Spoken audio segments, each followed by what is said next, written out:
Alhamdulillah, Alhamdulillahi nahmadu wa nasta'inu wa nastaghfiruhu wa na'udhu billahi min shururi anfusina wa min sayyiati a'malina may yahdihillahu fala mudilla lahu wa may yudlil fala hadiya lahu ashhadu an la ilaha illallah wa la sharika lahu wa ashhadu anna muhammadan abduhu rasuluhu amma ba'd. அஸ்ஸலாமு அலைக்கும் வரஹ்மத்துல்லாஹி வபரகாத்துஹு. அன்பார்ந்த சகோதரர்களே, பெரியவர்களே, எந்த விதமான மார்க்க அறிவும் அரபி மொழி ஞானமும் இல்லாமல், ஆய்வு திறனும் இல்லாமல், இஸ்லாத்தை பற்றிய அடிப்படை அறிவும் இல்லாமல் மக்களுக்கு சட்டம் சொல்ல புறப்பட்ட இந்த கோமாளி முஸ்தபாவை பற்றி தான் நம்ம இங்க பார்க்க இருக்கிறோம்.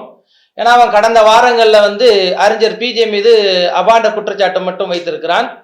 அது மட்டும் கிடையாது, இவன் நிறைய அவதூறுகளை அள்ளி கொட்டி இருக்கிறான். அப்ப இவன் தொடர்பான செய்திகளை மக்களுக்கு சொல்ல வேண்டிய தேவையும் கட்டாயம் நமக்கு இருக்கு. இவன் பேசின பேச்சுகளை எடுத்து பார்த்தா 2 மணி நேரம் 3 மணி நேரம் பயான் பண்ணுவான். அந்த பயான் என்ற பேர்ல நிறைய உளறி கொட்டுவான், கொளருவான், ஒரு பைத்தியக்கார மாதிரி பெணாத்துவானே தவிர வாதம் சொல்லி எடுத்து பார்த்தா ஒரு 1/2 மணி நேரத்துக்கு மேல தாங்காது. அந்த 1/2 மணி நேரமும் மனசாட்சி இல்லாம, நாக்கு கொஞ்சம் கூட கூச்ச நாச்சம் இல்லாமல், வாய்க்கு வந்ததெல்லாம் பச்சை பையை பேசக்கூடிய ஒரு கடைந்தெடுத்த சந்தர்ப்பவாதி தான் இந்த முஸ்தபா என்பவன். இவனை பற்றி ஒரு 3 தலைப்பாக பிரித்து நம்ம விவாதிக்க இருக்கிறோம்.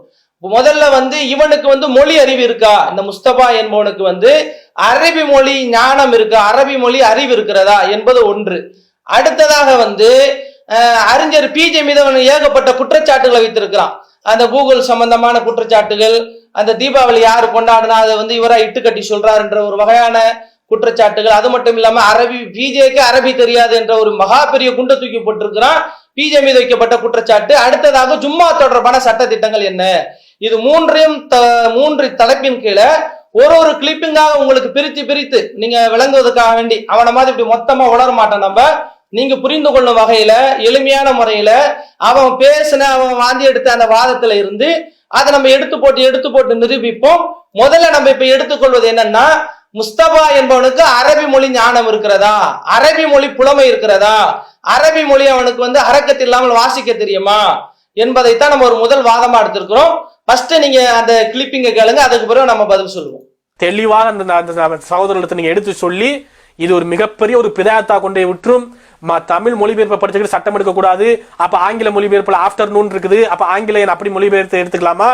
அப்ப முதல்ல ஒரு சொல்லுக்கு மூலச்சொல்ல போய் என்னன்னு பாத்துடணும். அவங்க வழக்கம் என்ன, அது என்ன சரியான கருத்து இருக்குது, அது எதை சொல்ல வருது அப்படிங்கறத பாத்துடணும். அப்ப நீங்க அந்த மூலச்சொல்ல போய் பாத்தீங்கன்னா அந்த ஹதீஸினுடைய அரபி ஒரிஜினலில் அது காலை சாப்பாடு மதிய சாப்பாடு எல்லாம் பிரிச்சு பார்க்கவில்லை. இப்ப கேட்டீங்களா, மூல சொல்லுல போய் பார்க்கணும்னு சொல்றான் இந்த முட்டாள். சரி, மூல சொல்லுல போய் பார்க்கறது சரிதான், நியாயமான ஒரு வார்த்தை தான். எந்த ஒரு அரபி சொல்லா இருந்தாலும் அதற்கு ஒரு ஆரம்ப வேர் சொல்லுன்னு ஒண்ணு இருக்கும், மூல சொல்லுன்னு இருக்கும். அதை வைத்துதான் அந்த இடத்துக்கு ஏற்ற மாதிரி அர்த்தம் செய்வாங்க. இது ஒரு உண்மையான தகவலா இருந்தாலும் சொல்லக்கூடிய இவனுக்கு இந்த நாலேஜ் இருக்கிறதா? நத்தகத்தா என்ற வார்த்தைய இவன் போய் மூல சொல்லுல போய் அரபி டிக்ஷனரியில போய் படித்தானா அல்லது கூகுளை பார்த்து சொன்னானா? அப்ப சொல்லக்கூடியவருக்கு அந்த மொழி அறிவு இருக்கணுமா இல்லையா? அப்ப சொல்லக்கூடிய இவனுக்கு அறிவில்லை. இப்ப அந்த தகத்தா என்ற வார்த்தைய இவன் என்ன நியாயமா பார்த்தா இவன் என்ன செஞ்சிருக்கணும்? இந்த பாருங்க, லிசானுல் அரபுல இருக்கு, முஅஜமுல் கபீர்ல இருக்கு, நிகாயால இருக்கு, இது போன்ற ஒரு மொழி சம்பந்தப்பட்ட புத்தகத்திலிருந்து அந்த காலத்து மொழிபெயர்ப்பு மொழி புத்தகம், அது அந்த அரபி மொழிக்கு என்னென்ன அர்த்தங்கள் என்று எழுதி வைத்திருக்கக்கூடிய அந்த டிக்ஷனரியில இருந்து எடுத்து காட்டி, இவன் தான் கம்ப்யூட்டர் வச்சிருக்கிறான்ல, போட்டு காட்டலாம்ல. அப்ப அதை எடுத்து போட்டு காட்டி இவன் விளக்க சொல்லி இருந்தா சரி, இவனுக்கு மொழி அறிவு இருக்கு போல இருக்கு, நம்ம விளங்கலாம். ஆனா இவன் என்ன செய்யறானா, இப்ப இருக்கக்கூடிய அந்த கூகுளை தட்டிக்கிட்டு அதுல அந்த மாடர்ன் அரபி படிச்சிருப்பானுங்களே, அதுக்கு ஒரு அர்த்தம் போட்டிருப்பானுங்களே, லேட்டஸ்ட் அர்த்தம், அதை எடுத்து காட்டி பாருங்க, மூலத்துல பாருங்க, மூலத்தை காட்டுண்டா முட்டா பையில. மூலத்துல காட்டுறேன்னு சொல்லிட்டு இங்க கூகுளை காட்டக்கூடாது. மூலத்துல காட்டுனா என்ன செய்யணும்? லிசானுல் அரபுல போய் காட்டு, முஅஜமுல் கபீர்ல காட்டு, நிகாயால காட்டு, இல்ல எத்தனையோ மொழி கித்தாபுகள் இருக்கிறது, அதுல இருந்து காட்டி இருந்தா பாக்குறவங்க புரிஞ்சிருப்பாங்க. சரி, ஐயாவுக்கு அரபி மொழி ஞானம்லாம் இருக்கு, கித்தாபுகள்லாம் வாசிக்கக்கூடிய அளவுக்கு மண்டையில மசாலா இருக்குன்னு புரியும்.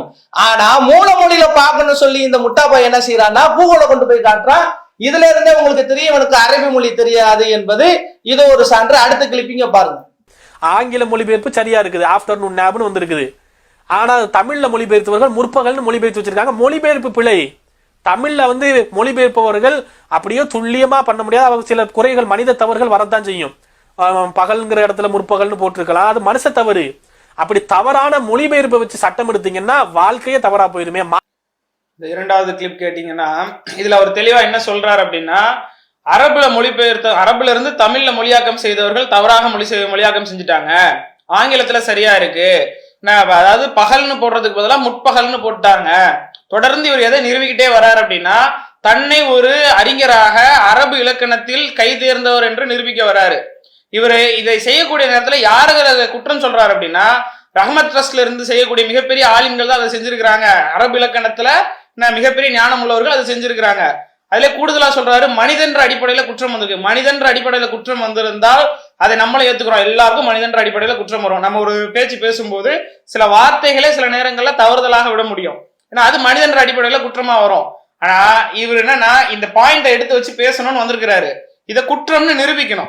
எந்த இடத்திலாவது இதுக்கான சான்றுகளை சொன்னாரா? ஏற்கனவே சகோதரர் சொன்னார் இல்லையா, இலக்கண புத்தகங்களை குறிப்பிட்டு நான் இந்த அகராதியின் கீழ் கொண்டு வரணும் அப்படின்னு சொல்லி ஏதாவது குறிப்பிட்டு இருக்கிறாரா? எதுவுமே இல்ல. மாடர்ன் அரபிக் ஏற்கனவே சொன்ன மாதிரி தான். மாடர்ன் அரபிக்ன்ற செயலை போய் பாருங்க, கூகுள்ல பாருங்கன்னு சொல்றாரு. இப்ப மூணாவது கிளிப்ப பாருங்க. அதுக்கு முன்னாடி அங்க ரஹமத் அறக்கட்டளை எல்லாம் வந்து வேலை செய்யறவங்க எல்லாரும் 7 வருஷம் ஓதி பட்டா வாங்கின ஆலிம்கள். அதை மென்ஷன் பண்ணணும்ல.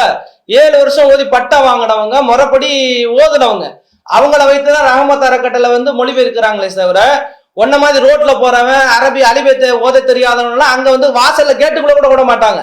அங்கெல்லாம் வந்து உனக்கு உன்ன மாதிரி ஆளுகளுக்கு அனுமதி கிடையாது. வேணா அங்க போய் நீ என்ன செய்யலாம், வார்டன் வேலை பார்க்கலாமே தவிர மொழிபெயர்க்கிற வேலை ஒண்ணு அங்க விடுவாங்களா? அப்போ வந்து அந்த மாதிரி வேலையில யார் கேட்பானா, ஆளுங்களை வைத்து பார்க்க வேண்டிய வேலை ஆளுங்கள் தான் செய்யறாங்க. அப்படிப்பட்ட ஆளுங்களை குறை சொல்றாங்க. இவருக்கு அரபி மொழி ஞானம் இருக்கணும். முதல்ல இவருக்கு அரபி மொழி ஞானம் கிடையாது. இவரை காலி பெருங்காயட்டப்பா. அதனால நீங்க அடுத்த கிளிப்பிங்க பாருங்க இன்ஷா அல்லாஹ். காலையில் 10 மணிக்கு ஜும்மா தொழுகலாம் என்பதற்கு ஒரு ஆதாரம் இல்லை, ஒரு ஹதீஸ் கூட இல்லை. நீங்கள் எடுத்து காட்டியது தமிழ் மொழிபெயர்ப்பில் நடந்திருக்கிற சிறு சிறு பிழைகள். அது மனித தவறு. மொழிபெயர்ப்பாளர்கள் அதை வரக்கூடிய காலங்களில் திருத்திக் கொள்ள வேண்டும். இதுல வந்து ஒரு மொழிபெயர்ப்பாளர்களுக்கு ஆலோசனை வழங்குறாரு, அடுத்தடுத்த கட்டங்கள்ல தவறுகளை திருத்திக்கங்க அப்படின்னு. அப்ப முதல்ல இவர் அது தவறுனே இன்னும் நிறுவல. நம்ம அதான் முதல்ல கேட்டோம், இதை முதல்ல ஒரு தவறுன்னு நிறுவனம். நிறுவன பிறகுதான் இதை இப்படி செய்யக்கூடாது, இதை இப்படி செய்யுங்க அப்படின்னு சொல்லக்கூடிய ஆற்றல் யாருக்கிட்ட இருக்காங்கன்னா, அது குறித்த முழு ஞானம் இருக்கிறவரா இருக்கணும். இது குறித்து அவருக்கு ஞானம் இல்லைங்கிறத அடுத்தடுத்த கிளிப்கள்ல இப்பவும் போடுறோம் பாருங்க. பிரிண்டட் டிஜிட்டல் ஸ்கிரீன்ல பார்த்து லேப்டாப்பை பார்த்து படிக்கும் போது ஏன் பிழை விடுறீங்க? அப்ப நானாவது எழுதி வச்ச பேப்பரை பார்த்து படிக்கிறேன், பேப்பர்ல பிழை வரும். எழுதும் போதே தப்பா எழுதியிருப்பேன், அதனால தப்பாவே படிச்சிருப்பேன். அதாவது அவர் வந்து பேப்பர்ல எழுதி வச்சிருக்கிறாராம். எழுதி வச்சிருந்ததுனால அவரால் வந்து பார்த்து படிக்கும் போது தப்பா படிச்சிட்டாராம். லேப்டாப்ல வச்சிருந்தா அதை நீங்க பார்த்து கரெக்டா படிக்க வேண்டியதானே அப்படின்னு இதுல வந்து 2-3 குற்றச்சாட்டுகள் எடுக்கிறாரு. அண்ணன் மேல ஒரு சில பிஜே அண்ணன் மேல சில குற்றச்சாட்டுகளை தள்ளுறாரு. அவர் வந்து எழுதி வச்சு படிக்கிறேன், பேப்பர் எடுத்துட்டு வந்திருக்கேன். பொதுவா ஒரு பேச்சாளரா இருக்கட்டும் யாரா இருக்கட்டும் சின்ன சின்னதா ஹிண்ட் எழுதுவாங்க. ஏன்னா ஒரு ஹதீஸை சொல்ல போறாங்க அப்படின்னா அந்த சகாபாவுடைய பேர் எழுதி வச்சுக்குவாங்க, அந்த ஹதீஸ் ஞாபகம் வரணுன்றதுக்காக. அவர் எழுதும் போது தவறா எழுதியிருந்தா கூட அனஸ் ரலியல்லாஹு அன்ஹுன்னு எழுதுறதுக்கு பதிலாக வேற ஒரு சகாபி பேரை எழுதிட்டு அபூபக்கர்னு எழுதிட்டாருன்னு வைங்க. செய்தியை சொல்லும் போது இது அனஸ் ரலியல்லாஹு அன்ஹுல படிச்சோம், மாத்தி எழுதிட்டோமேன்னு சொல்லி சொல்லும் போதே அவர் திருத்திக்கிடுவாரு. ஒரு அறிவு உள்ளவர், ஒரு செய்தியை நல்லா சப்ஜெக்ட்ல இருக்கிற ஒரு ஸ்ட்ராங்கா இருக்கிறவர் என்ன பண்ணுவாருன்னா, எழுதும் போது ஏதாவது தவறுதலா எழுதக்கூடும். ஆனா சொல்லும் பொழுது அந்த சப்கான்சியஸ் மைண்ட்ல டக்குன்னு வந்துடும், ஆஹா இது தப்பா எழுதியிருக்கிறோம், இதை வந்து நம்ம பேசக்கூடாது இந்த இடத்துல.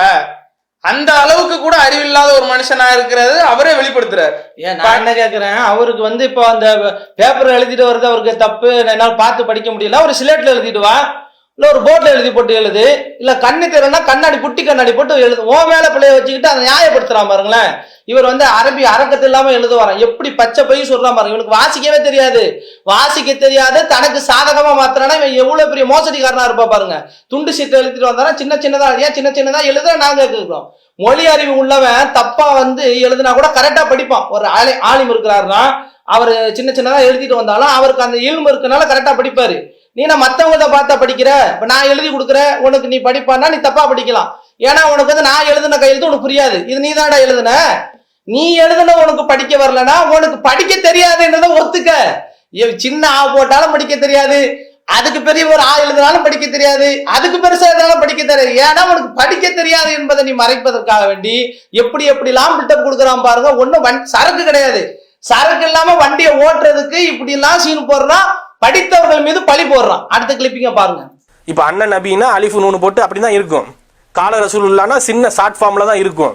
அப்ப நான் வந்து எனக்கு எப்படி விளங்குமோ அது மாதிரி சின்ன சின்ன ஹிண்ட் எடுத்துட்டு வரேன். என் நினைவுல உள்ள அந்த வசனம், குரான், ஹதீஸ்கள் அதை வச்சு டக்குன்னு பேசிக்கிட்டு இருக்கிறோம்.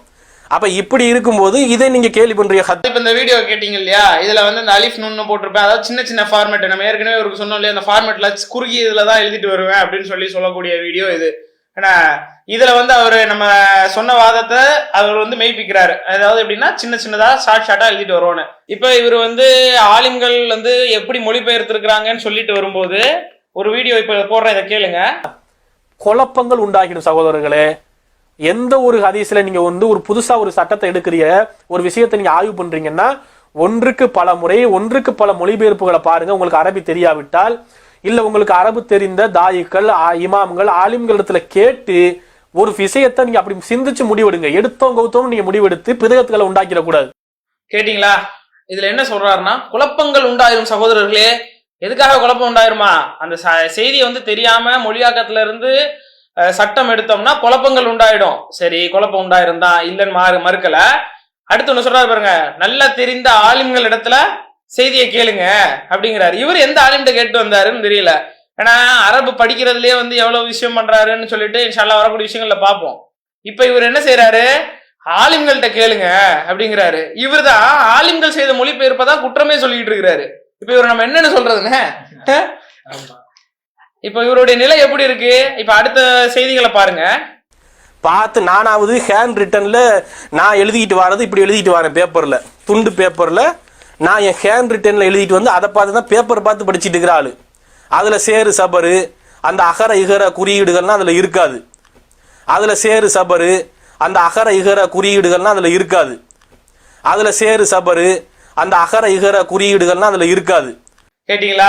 அவரு எழுதிட்டு வர்றதுல வந்து சேரு சபரு அகர இகர குறியீடுகள்லாம் இருக்காது. அவரே தெளிவா சொல்றாரு இல்லையா?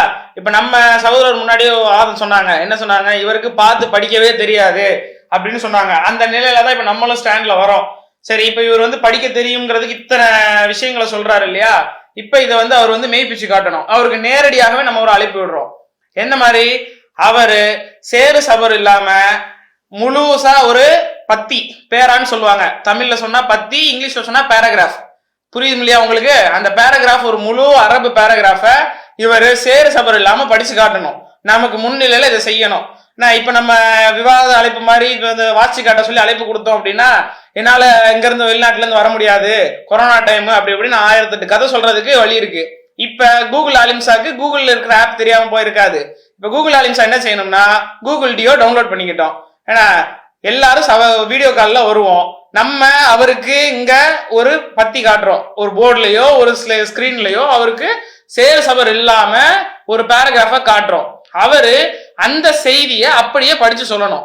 ஏன்னா அவர் அப்படி சொல்லிட்டார் அப்படின்னா, நாங்க 2 பேர் இருக்கோம் இல்லையா, இப்ப NTFல இருந்து விலகி முழுக்க பீஸ் டிவிக்கு ஆதரவா சௌதரி பிஜேக்கு எதிராக நாங்களே பேச ரெடியா இருக்கோம். பிஜேக்கு எதிராகவே பதிப்படுறோம். அதாவது அவர் வந்து ஒரு பேப்பரை கொடுத்துருவோம் கையில, முஸ்தபா கையில பேப்பரை கொடுத்துருவோம். அவர் சொல்ற மாதிரி அந்த டெக்னாலஜி அடிப்படையில் இங்க இருந்துட்டு அந்த ஸ்கிரீன்ல எல்லாம் அந்த சொல்றாருல, அந்த டெக்னாலஜி அடிப்படையில நாங்க ஒரு பேப்பரை கொடுப்போம், வாசிப்பான்னுவோம். அதை அவர் கரெக்டா அரக்கத்தால போட்டிருக்காது. அது அரக்கத்தில் அரபன்னு சொன்னால் அரபில மேல 10 கசர்லாம் போட்டிருக்காரு. அந்த மாதிரி எல்லாமே அரபில வந்து அரக்கத்து எல்லாமே எழுதியிருக்கும். தலைவர் அப்படியே பார்த்து அர்த்தம் வச்சுட்டாருன்னா, தலைவர் பெரிய அரபி பண்டிதர் தான், அரபி கரைத்து குடித்த நாணி தான் சொல்லி நாங்க என்ன செஞ்சிருவோம், NTF தலைமொழிட்டு தலைவர் பின்னாடி வந்துருவோம், அதாவது முஸ்தபா பின்னாடி வந்துருவோம். அப்படி வாசிக்க தெரியல, முஸ்தபா வாசிக்க தெரியல, இதோட பீஸ் டிவியை மூட்டி இழுத்து மூடிட்டு அரபிக்கு கார் ஓட்டுற வேலையாச்சும் பாப்பானா? அப்ப இது ஒரு சவால். அவன் இந்த சவாலை சந்திக்க தயாரா? தன்னை அரபி மொழி ஞானம் உள்ளவன் என்று மார்தட்டக்கூடிய, தம்பட்டம் அடிக்கக்கூடிய, சுய கௌரவ பட்டம் சூட்டக்கூடிய முஸ்தபா என்ற இந்த முட்டாள் அரபியை பார்த்து, அதாவது ஹரக்கத் இல்லாத பேப்பரை பார்த்து அரபி வாசகத்தை வாசிக்க தயாரா? இது ஒரு சவாலாக விடுகிறோம். இந்த சவாலை அவன் ஏற்பானா என்று பொதுமக்களை நீங்களே பாருங்க. ஏற்க மறுத்து விட்டால் இவனுக்கு அரபி ஞானமும் கிடையாது, இஸ்லாத்தை சொல்ல தகுதி இல்லை என்பதை மக்கள் நீங்களே முடிவு செய்து கொள்ளுங்கள். இவன் ஒரு அறவேக்காடு, இவனுக்கு அரபி ஞானம் இல்லை. அப்ப அன்புக்குரிய சகோதரர்களை, அப்போது ஒரு சவாலாக நம்ம விடுத்திருக்கிறோம். ஏன்னா வந்து தன்னை ஒரு ஆலை மாதிரி தானே வெளியில பேருக்கு பின்னாடி முஸ்தபா ரஹ்மானி, ரஹ்மான் என்பது ஒரு மதரசாவுக்கு கொடுக்கக்கூடிய பட்டம், அந்த மாதிரி பேரெல்லாம் பின்னாடி பில்டப்பா போட்டு என்ன செய்யறான்னா ஆலிம் வேஷம் போடக்கூடிய இவனுக்கு இது ஒரு பகிரங்க சவாலு. இவன் இந்த சவாலை ஏற்பதற்காக நம்ம காத்திருக்கிறோம். இன்ஷா அல்லாஹ் இவன் உண்மையாளராக இருந்தால், அரபி மொழி ஞானம் உள்ளவனாக இருந்தால், மார்க்கத்தை சொல்ல புறப்பட்டு வந்துட்டேன், பீஜை இட்டு கட்டுறாரு, மொழிபெயர்ப்ப தப்பா மொழிபெயர்க்கிறாரு, மக்களை வழிகெடுக்கிறான்னு சொல்லி இவன் என்ன செய்யறான், இந்த யூடியூப்ல உளறான்ல. உண்மை உள்ளவனாக இருந்தால், இவனுக்கு மார்க்க அறிவு இருந்தால் இந்த விவாதத்தை ஏற்கட்டும். இன்ஷா அல்லாஹ் நமக்கு அதுக்காண்டி நம்ம காத்திருக்கிறோம் என்பதை ஒரு பதிவாக இந்த இடத்துல நாம் என்ன செய்யறோம், வசித்து செய்து கொள்கிறோம். அதான் சொன்னோம் இல்லையா, டெக்னாலஜி ஸ்கிரீன்ல வந்து ஒரு காட்டுறோம்னு, ஹேண்ட் ரிட்டன் இல்லாம அரபிக் ஃபாண்ட், அதாவது டைப்பிங் ஃபாண்ட், நல்ல போல்டு லெட்டர்ல இவர் என்ன சைஸ் கேட்டாலும் சரி 72 சைஸ்ல கூட வச்சு காட்டிடுவோம். ஆனா அவரு அதை வாசிச்சு காட்டினா மட்டும் போதும். நல்ல கொட்டெழுத்துல, நல்ல பெருசா பெருசா இருக்கும், கொட்டெழுத்துல போல்டா படாக்காய் மாதிரி பெருசா இருக்கும் அந்த பேப்பர்ல. அதுக்கேற்ற ஸ்கிரீன்ல தானே போட போறாரு. அப்படியாச்சும் பார்த்துட்டு என்ன செய்ய, அம்மா அப்பான்ற மாதிரி அரபில் என்னென்ன எழுதியிருக்கோ அதை பூரா என்ன செய்ய, அழகா பார்த்துப்படி. உனக்கு ஒரு நல்ல வாய்ப்பு இது. லட்டு மாதிரி மேட்ரு என்ன முஸ்தபண்ண மேட்ரு விட்டுறாதீங்க, லட்டு மாதிரி மேட்ரு நீங்கள வச்சு செய்யுங்க, உங்க பாஷையில எங்களை வச்சு செய்யுங்க. உங்களுக்கு இது மிகப்பெரிய ஒரு சவால். இன்ஷா அல்லாஹ் ஏத்துக்குவீங்க நம்புறோம். வாகர்தாவான அல்ஹம்துலில்லாஹி ரப்பில் ஆலமீன். அஸ்ஸலாமு அலைக்கும் வரஹ்மத்துல்லாஹி வபரகாத்துஹு.